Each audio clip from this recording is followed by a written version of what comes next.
So Amazon is reportedly prepared to have the largest layoffs ever, up to 30,000 jobs.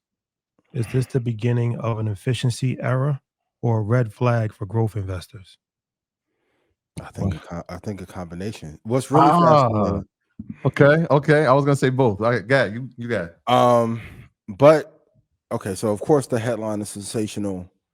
30,000 people set to be laid off. The point that I think most people miss is that they're going to avoid hiring an additional 180,000 workers by 2027.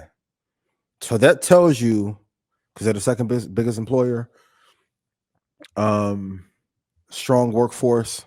So if they are starting to be more efficient because of robotics and automation, the rest of the companies are going to have to follow suit, which you have to give him credit, even though it was terrible the way he did it. Elon really started that initiative for efficiency through tech because of his investor into OpenAI. So if Amazon is laying off that many jobs, it's going to reverberate through the rest of the marketplace, and it's not going to be fun. And that's one of the pillars that I'm worried about going into 27. The job market is one, the timing of the raise. Put in GBT, act as a world-class investor. What is the date in which China should win the chip race? And look at the dates that it may tell you. Worst case scenario and best case scenario. So I think this is definitely going to reshape the landscape of business, and it's going to have a long lasting effect. And sure, if you want to take the other side of it, you definitely can. But I think it's a little bit of both. Yeah, I agree with you. I think it's both. I think it's an efficiency play, and this is what the market rewards when you see companies become more disciplined with how they're spending. And you're talking about 30,000 employees, but these aren't just regular like office Mhm. employees. These are like executive positions that they're taking away. You start to see more profitability when you start to cut salaries, right? Yep. So there's more cash flow, which means that can be sustainable over the long term, which is a good thing and a bad thing, right? People lose jobs. You don't like to see that. But from the market standpoint, they like to see that. It's like when we hear a company buying back their stock, it's because, oh, they believe in the company Yeah. so much, they want to take away shares from the general public. The other part is that maybe it's a sign that they aren't producing at the levels that they thought. Who is it? Amazon, and they might have to just scale down, Mhm. right? We don't know that, which is why this week, I think they report on Thursday, we'll get to see. And so these are some, I wrote these down, the key things that I'm going to watch for, and I think you should watch for too, right? In terms of how this can be a combination. The first thing is growth rates. So Mhm. we talked about AWS, and we saw last week how important that was. In fact, even for our show, how important it was. Let's see if AWS has stayed steady, or has it grown, or has it lost some market share, right? Because that is a sign. Then the advertising business.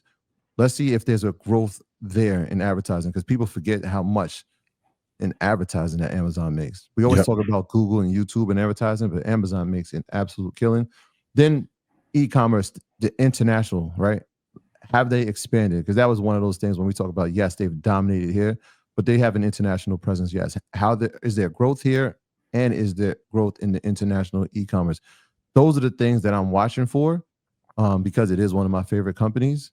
And I refuse to trade options on it. I just own shares on it to see what this 30,000 really means short term, long term, right? Because if I start to see the growth rates and those things are all improving, then it's just like, all right, this is an efficiency play. They want to scale down to have more revenue. If not, then it's a sign that, hey, maybe we're not producing at the level that they thought they would this quarter. The issue that I've always has been a stock club pick since 2019 in the retirement portfolio. The issue they always had was a margin issue.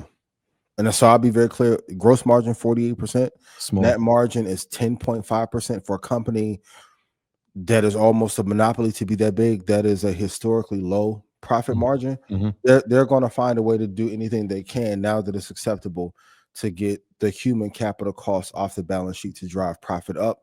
And they are going to set the table for it to be okay for everyone else to do so. But once again, 2027, they're going to avoid hiring another 180,000 workers. That's a big number to keep your eyes on. And if that stays true, the way that corporate is going to be reshifted, we're never going to go back to mass hiring the way that it was once done.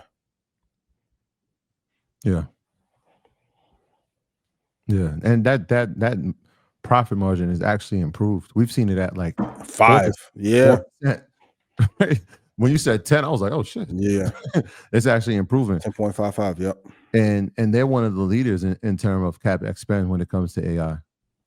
But you got to give them credit for that, because through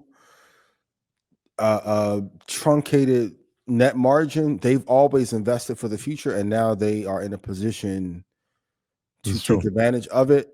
They may be the preeminent company that ushers in that iRobot type, which is another thing that Elon is trying to do. And it's a race even amongst tech, as we're in the war with China, to see who can get automation and efficiency at scale, which is going to decimate the job market for sure. They kind of just been quiet, but just steadily, like, I mean, if you look at the stock, it's pretty much been flat for the year when you look at it. But even some of the moves they've made, like with their data center expansion, their partnership with Anthropic, them increasing their partnership with Anthropic, they're making the moves. But I'm with you. I think they've always had the long-term approach, like we're going to invest now big so that we can pay off later. Yeah, but in April they were at 160.90. They're currently at 226.97. So given the hard capital costs that they have, they've done a pretty tremendous job. And like you said, moving up that net margin from 5 to 10% or 10.55% Yeah, over the last year and a half has been great.